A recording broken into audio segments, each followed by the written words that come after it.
कोणत्याही संकटाची चाहूल लागण्यापूर्वीच आपण सज्ज व्हायला हवं आणि वाईटासाठी तयार व्हायला हवं, असा इशारा कोटक महिंद्रा बँकेचे संस्थापक उदय कोटक यांनी दिला. पश्चिम आशियातलं युद्ध थांबायचं नाव घेईना, देशातील महागाई 4 महिन्यांच्या उच्चांकावर पोहोचली आहे, पेट्रोल डिझेलच्या किमती वाढायची शक्यता निर्माण झालेली आहे. पेट्रोलियम मंत्रालयाने आपल्याकडे 60 दिवस पुरेल इतकाच क्रूड ऑइलचा साठा असल्याचं सांगितलेलं आहे. पंतप्रधानांनी किमान वर्षभर परदेश प्रवास करू नका आणि सोनं खरेदी करू नका असं आवाहन जनतेला केलंय. त्यामुळे या सगळ्याच्या पार्श्वभूमीवर भारताची अर्थव्यवस्था कोणत्या संकटात यायची शक्यता आहे तेच आपण आजच्या ऑन पॉइंटमध्ये डिकोड करणार आहोत.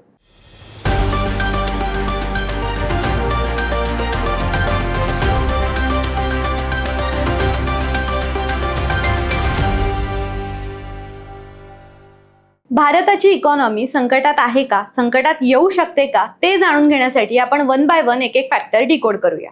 पहिलं आहे पश्चिम आशियातलं युद्ध. इराण, इस्रायल, अमेरिका यांच्यातला संघर्ष काही थांबायचं नाव घेत नाहीये. जगातल्या एकूण तेल पुरवठ्यापैकी मोठा हिस्सा हॉर्मुझच्या मार्गानेच होतो. आता हॉर्मुझची जर गळचेपी झाली, हा मार्ग रोखून धरला गेला तर भारतावर आर्थिक ताण येतो, हे तर स्पष्ट आहे. दुर्दैवाने भारताची गरज भागेल इतके तेल भारतात काही सापडत नाही. त्यामुळे भारताला कायमच तेलाच्या गरजेसाठी इतर देशांवर अवलंबून राहावं लागणार आहे आणि लागतंय. भारत आपल्या क्रूड ऑइलच्या एकूण गरजेपैकी 85% तेल हे आयात करतो आणि जर पश्चिम आशियातून येणाऱ्या तेल जहाजांच्या मार्गात काही अडथळे आले तर इंधनाचे भाव कडाडतात. त्यामुळे वाहतूक महाग होते, खतं महाग होतात आणि शेवटी अन्नधान्याचेही भाव वाढतात. दुसरा घटक, आपल्याकडे सध्या किती तेल आहे आणि आपण किती तेल रोज वापरतो. तर भारत दररोज साधारणपणे 55 लाख बॅरल इतकं तेल रोज वापरतो, ज्यापैकी 45 लाखांहून अधिक तेल आपल्याला आयात करावं लागतं. भारताकडे सध्या 60 दिवस पुरेल इतका तेलसाठा आहे. याशिवाय नैसर्गिक गॅस सुद्धा 60 दिवस पुरेल इतका आहे आणि LPGचा मात्र 45 दिवस पुरेल इतका साठा शिल्लक आहे. पण इथे एक मेख आहे. सरकारी तेल कंपन्या म्हणजे OMC सध्या रोज 1000 कोटींचा तोटा सहन करत आहेत. म्हणजे या कंपन्यांना महिन्याला साधारण 30,000 कोटींचा तोटा सहन करावा लागतोय. युद्ध सुरू झाल्यापासून अनेक देशांनी इंधनाच्या दरांमध्ये 20 ते 25% वाढ केलेली आहे. पण भारतात मात्र इंडियन ऑइल कॉर्पोरेशन असेल, Hindustan petroleum corporation, Bharat petroleum corporation या कंपन्यांनी फ्युएल प्राइसेसमध्ये वाढ केलेली नाहीये आणि त्यामुळे हा तोटा त्यांना सहन करावा लागतोय. म्हणजेच जागतिक बाजारात पेट्रोल डिझेलचे भाव 30 ते 70% वाढलेले असताना सुद्धा भारतात मात्र ते मागचे काही महिने स्थिर ठेवण्यात आलेले. परंतु हे किती दिवस शक्य होणार? 2026च्या पहिल्या क्वार्टरमध्ये हा तोटा जवळपास 2 लाख कोटी रुपये इतका होता. त्यामुळे ही परिस्थिती अशीच राहिली, खनिज तेलाच्या किमती प्रति बॅरल 100 ते $110 इतक्या राहिल्या, जास्त काळासाठी या किमती अशाच राहिल्या, तर पेट्रोल डिझेलच्या किमती वाढायची शक्यता निर्माण झालेली आहे. तिसरं आहे महागाई. देशात महागाई 4 महिन्यांच्या उच्चांकावर पोहोचली आहे आणि त्याला कारणीभूत आहेत इंधनांच्या वाढलेल्या किमती. इंधनाचं शॉर्टेज निर्माण झालं की त्याचे भाव वाढतात आणि त्याचे भाव वाढले की सगळ्याच गोष्टींचे भाव वाढतात. वाहतूक महाग होते आणि हळूहळू शेतमालापासून ते रोजच्या वापराच्या वस्तूंपर्यंत सगळ्यावर परिणाम होतो. याची साखळी मी तुम्हाला दाखवते. इंधन महाग झालं की वाहतूक महाग होते आणि वाहतूक महाग झाली की शेतमालाच्या आयात निर्यातीवर परिणाम होतो आणि ते महाग झालं की पर्यायाने खाद्यान्नही महाग होतं. त्यानंतर युद्धजन्य परिस्थितीचा परिणाम सुद्धा खतांवरती पडतो. भारतात युरिया सर्वाधिक प्रमाणात वापरलं जातं. सुमारे 1/4 युरिया आपण आयात करतो आणि देशांतर्गत युरिया बनवायचा असेल तर त्यासाठी लागणारा नैसर्गिक वायूही आयात करावा लागतो. तो मुख्यतः ओमान सारख्या आखाती देशातून येतो. आज युरियाचे दर दुप्पट होण्याच्या जवळ आहेत, तरी सरकारकडून अनुदानित दरात खतं उपलब्ध करून दिली जात आहेत. त्यामुळे या अधिकच्या अनुदानाचा बोजा सुद्धा सरकारला सहन करावा लागतोय. पण या महागाईच्या साखळीत जर खतं महाग झाली तर उत्पादन खर्च वाढतो आणि उत्पादन खर्च वाढला की साहजिकच शेतकरी अडचणीत यायला लागतो. मग अशा अनिश्चिततेच्या काळामध्ये RBI व्याजदर वाढवते, त्यामुळे कर्ज महाग होतात आणि साहजिकच उद्योग मंदावतो. हे महागाईचं दुष्टचक्र हे असं फिरतं. चौथा मुद्दा सोन्याचा. किमान वर्षभर सोनं खरेदी करू नका असं आवाहन पंतप्रधानांनी केलं आणि आज सोन्यावरचं आयात शुल्क वाढल्याची सुद्धा बातमी आलेली आहे. सोन्याचा आणि युद्धाचा काय संबंध आहे? तर भारत दरवर्षी 700 ते 800 टन सोनं आयात करतो, ज्याची किंमत जवळपास 6 लाख कोटी रुपये इतकी आहे. त्यापैकी 90% अधिक सोनं आपण परदेशातून आयात करतो आणि ही किंमत आपल्याला डॉलर्समध्ये चुकवावी लागते. म्हणजेच जेव्हा आपण सोनं परदेशातून विकत घेतो तेव्हा आपल्या पैशातला मोठा भाग परदेशी चलनाच्या रूपात देशाबाहेर जातो. त्यामुळे आपला परकीय चलनाचा साठा म्हणजेच फॉरेक्स रिझर्व्ह कमी होतो आणि करंट अकाउंट डेफिसिट वाढतो. आपली गोल्ड इंडस्ट्री भारताच्या GDP मध्ये फक्त 1.3% इतकंच कॉन्ट्रीब्यूट करते. आता 2026च्या फर्स्ट क्वार्टरवर आपण जर का नजर टाकली तर आपलं करंट अकाउंट डेफिसिट म्हणजे चालू खात्यातली तूट ही $13.2 अब्ज इतकी झालेली आहे. आता एक करंट अकाउंट डेफिसिट म्हणजे काय प्रकार असतो, तर जेव्हा एखाद्या देशाची आयात ही निर्यातीपेक्षा जास्त असते तेव्हा ही तूट उद्भवते. ही 2026च्या फर्स्ट क्वार्टरची तूट ही $13.2 अब्ज इतकी झाली आहे, जी त्याच्या मागच्या क्वार्टर्सला $11.5 अब्ज इतकी होती.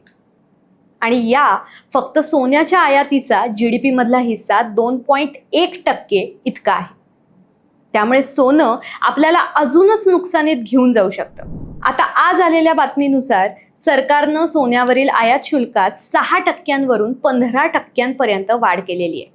यामुळे नेमकं काय होणार, तर सोनं अजून महाग होईल आणि लोक कमी सोनं खरेदी करतील. परंतु त्यात सुद्धा अनधिकृत मार्गाने सोनं येण्याची भीती वर्तवली जाते. मग याच्यात मार्ग काय, तर 2 मार्ग आहेत.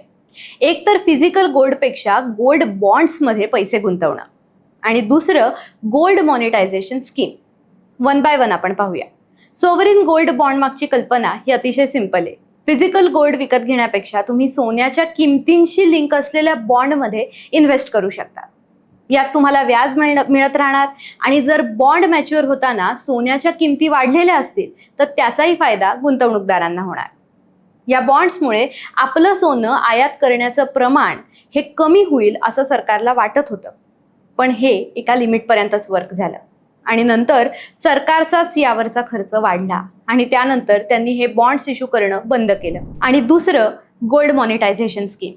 या स्कीममध्ये तुम्ही तुमच्या घरी पडून असलेलं सोनं बँकेमध्ये डिपॉझिट करू शकता आणि त्यावर व्याज कमवू शकता. बँक हे सोनं वितळवून रिसायकल करून ज्वेलर्सना रॉ मटेरियल म्हणून वापरायला देऊ शकतात. त्यामुळे सोन्याची आयात कमी होईल असा सरकारचा अंदाज होता. पण याच्यामध्ये एक प्रॉब्लेम आहे. तुम्हाला जेव्हा परत सोनं हवं असेल तेव्हा बँक तुम्हाला तुम्ही दिलेल्या सोन्याच्याच शुद्धतेचं तितक्याच वजनाचं सोनं परत देणार, पण ते बार्स आणि कॉइन्स थ्रू. तुमची ओरिजिनल ज्वेलरी तुम्हाला परत मिळणार नाही. आणि हाच यातला मेन प्रॉब्लेम आहे. आज भारतीय घरांमध्ये जवळपास 25,000 टन्स इतकं सोनं आहे आणि त्या सोन्याला भावना चिकटल्या. कधी तो परंपरागत घरी चालत आलेला दागिना असतो, कधी ते वेडिंग गिफ्ट असतं किंवा इतर अजून काही. पण ही स्कीम श्रद्धास्थानांसाठी चांगली वर्क होऊ शकते. आपण भारतीय मंदिरांकडे किती सोनं आहे त्याच्यावरती एक नजर टाकू. काही अभ्यासांनुसार भारतीय मंदिरांमध्ये 2,500 ते 4,000 टन सोनं आहे. पण त्यामागे धार्मिक भावना जोडल्या गेल्या असल्यामुळे ते बाजारात आणणं तसं शक्य नाही. पण यात सुद्धा एक पॉझिटिव्ह उदाहरण आहे. श्री तिरुपती बालाजी मंदिरानं स्वेच्छेने गोल्ड मॉनिटायझेशन स्कीममध्ये सहभाग घेतला आणि 11,329 टन सोनं हे जमा केलेलं आहे, ज्याची किंमत जवळपास 17,000 कोटी इतकी आहे. पुढे जाऊया. 5वा मुद्दा, भारताच्या परकीय चलनाची स्थिती पाहूया. भारताचे परकीय चलनाचे साठे सध्या $690 बिलियन म्हणजेच सुमारे 66 लाख कोटी रुपये इतके आहेत. वाणिज्य मंत्री पियुष गोयल यांनी दिलेल्या माहितीनुसार त्यातून 11 महिन्यांच्या आयातीचा खर्च भागू शकतो. पण जर तेलाचे भाव सतत वाढत राहिले आणि OMC कंपन्या रोज 1,000 कोटी रुपयांचा तोटा सहन करत राहिल्या तर परकीय चलनाचा साठा वेगाने कमी होऊ शकतो. 6वा मुद्दा, या सगळ्या परिस्थितीमुळे मिनी लॉकडाऊन येणार का? सरकारने लॉकडाऊन लागू करण्याचा विचार नसल्याचं खरं तर स्पष्ट केलेलं आहे, पण एक प्रकारच्या स्वेच्छा निर्बंधांचा पर्याय दिलेला आहे, ज्याच्यात वर्क फ्रॉम होमला चालना, सार्वजनिक वाहतूक वापरण्याचं आवाहन, परदेश प्रवास आणि सोनं खरेदी टाळण्याचं आवाहन सरकारने जनतेला केलंय. आता देशभरात जर सगळ्यांनी याचं पालन करायचं ठरवलं तर एका छोट्या मिनी लॉकडाऊन सारखी स्थिती नक्कीच निर्माण होऊ शकते आणि त्याचा परिणाम वाहतूक, उद्योग, पर्यटनासारख्या कॅटेगरीजवर होऊ शकतो. खरं तर लोकांमध्ये याबद्दल संमिश्र प्रतिक्रिया दिसतात. त्याचाही व्हिडिओ आम्ही केलेला आहे. वरती आय बटनावरती क्लिक करून तुम्ही तोही व्हिडिओ पाहू शकता. त्यामुळे पुढे काय होणार ते येणारा काळच सांगेल. 7वा मुद्दा, यापूर्वी असं संकट आलं होतं का? तर सध्या सोशल मीडियावर माजी पंतप्रधान इंदिरा गांधींनी सुद्धा सोनं खरेदी करू नका, माजी वित्तमंत्री पी चिदंबरम यांनी दिलेला इशारा, त्याच्या बातम्या, जुने व्हिडिओज हे व्हायरल होत आहेत. पण आज आपण भारतावर यापूर्वी आलेलं आर्थिक संकट काय होतं ते पाहणार आहोत. भारताने यापूर्वी 1991 मध्ये बॅलन्स ऑफ पेमेंट्सचं संकट अनुभवलेलं आहे. 1990-91 मध्ये गल्फ वॉरमुळे इंधनाचे भाव एकदम वाढले, महागाईचा दर 2 अंकी झाला. त्याच्यात आपल्याकडची राजकीय अस्थिरता आणि इतर तणाव, या सगळ्याच गोष्टी एकत्रित साठून आल्या होत्या. ही परिस्थिती इतकी गंभीर होती की आपल्याकडे केवळ 1.2 अब्ज डॉलर्स इतकंच परकीय चलन होतं. म्हणजे केवळ 2 ते 3 आठवड्यांच्या आयातीला पुरेल इतकंच चलन. तेव्हा देश आर्थिक दिवाळखोरीच्या उंबरठ्यावर होता. मग त्यावेळच्या सरकारने काय केलं तर एक धाडसी निर्णय घेतला. आरबीआयने जवळपास 67 टन सोनं हे बँक ऑफ इंग्लंड आणि स्वित्झर्लंडच्या UBS बँकेकडे गहाळ ठेवलं आणि त्यातून सुमारे 600 दशलक्ष डॉलर्स उभारले. हे सोनं विमानाने रात्रीच्या सिक्रेट मोहिमेत परदेशात पाठवण्यात आलं. त्यानंतर इंटरनॅशनल मॉनिटरी फंडकडून 2 अब्ज डॉलर्सचं आपत्कालीन कर्जही मिळवण्यात आपल्याला यश आलं. पण या तातडीच्या हालचाली होत्या, हे कायम स्वरूपाचं सोल्युशन नव्हतं. आणि मग तेव्हाचे तत्कालीन वित्तमंत्री मनमोहन सिंग यांच्या नेतृत्वाखाली 1991च्या आर्थिक सुधारणा झाल्या, ज्याला आपण LPG रिफॉर्म्स म्हणतो. म्हणजेच लिबरलायझेशन उदारीकरण, प्रायव्हेटायझेशन खाजगीकरण आणि ग्लोबलायझेशन जागतिकीकरण. आता स्क्रीनवर तुम्ही एक चार्ट बघताय. आम्ही यात 1991ची परिस्थिती आणि आत्ताची परिस्थिती यात तुलना करून तुम्हाला दाखवली आहे. त्यामुळे हे पाहून आजची स्थिती 1991 सारखी निश्चितच नाहीये, पण निष्काळजीपणा आणि चुकीची आर्थिक धोरणं ठेवली तर ती नक्कीच तशी बनू शकते. 8वा मुद्दा, आपल्याकडे नेमकं कशाचं संकट आहे? तर भारतावर करंट अकाउंट डेफिसिटवर संकट येण्याची शक्यता आहे. जर तेलाचे भाव असेच कायम राहिले, सोन्याची आयात चालूच राहिली आणि निर्यातीत घट झाली तर रुपया कमकुवत होईल, महागाई वाढेल आणि आरबीआयला व्याजदर वाढवावे लागतील. या सगळ्याचा निष्कर्ष काढायचा झाला तर उदय कोटक म्हणाले तसं वाईटासाठी आत्तापासूनच सज्ज राहणं हेच शहाणपणाचं ठरणार आहे. सरकार प्रयत्न करतच आहे. OMC कंपन्या तोटा सहन करत भाव स्थिर ठेवतायत. फॉरेक्स रिझर्व्ह अजून तरी भक्कम दिसत आहेत आणि 40 देशांकडून आपण तेल विकत घेत असल्याने तेलाचा पुरवठा अजून सुरळीत कसा करता येईल याचेही प्रयत्न सरकारकडनं सुरू आहेत. त्यामुळे जबाबदार नागरिक म्हणून या सगळ्यात आपणही एकत्र येऊन शक्य तितके प्रयत्न केले पाहिजेत. आज आपण इथेच थांबूया. एपिसोड कसा वाटला कमेंट करून नक्की सांगा आणि पाहत राहा ऑड इव्हन.